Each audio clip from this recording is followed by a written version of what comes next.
বাড়িতে একা একা বসে ভালো লাগতেছে না, তাই রিমনকে বললাম চল পেয়ারা মাখা খাই। তাই চলে আসলাম পেয়ারা পাড়তে। আসসালামু আলাইকুম, কেমন আছেন সবাই? আশা করি সবাই ভালোই আছেন। আমিও ভালোই আছি। ভালো আছি তো বললাম, কিন্তু গাছ দেখে তো মনে হয় না গাছে পেয়ারা আছে, তাই মনটা খারাপ হয়ে গেল। কিন্তু যখন ভালো করে দেখি না গাছে একটা পেয়ারা আছে, যাই হোক মনটা ভালো হয়ে গেল। পেয়ারা খাওয়া যাবে তাও। এটা হচ্ছে আমাদের শাক বাড়ি। দীর্ঘ 1 মাস যত্ন করার পর শাকগুলা বড় হয়েছে। আপনারা বলেন দেখি কি শাক এটা?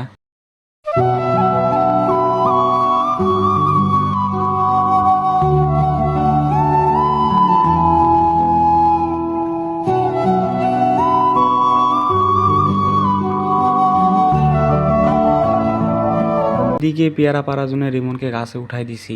আমরা আসলে গ্রামের ছেলেরা এমনই, কারণ যারা শহরে থাকে তারা এই ফিল্ডটা নিতে পারে না। গ্রামের মানুষেরা মাটির মানুষ হয়, তারা বিভিন্ন ঝামেলা, মারামারি ইত্যাদি এইসব থেকে দূরে থাকতেই ভালোবাসে।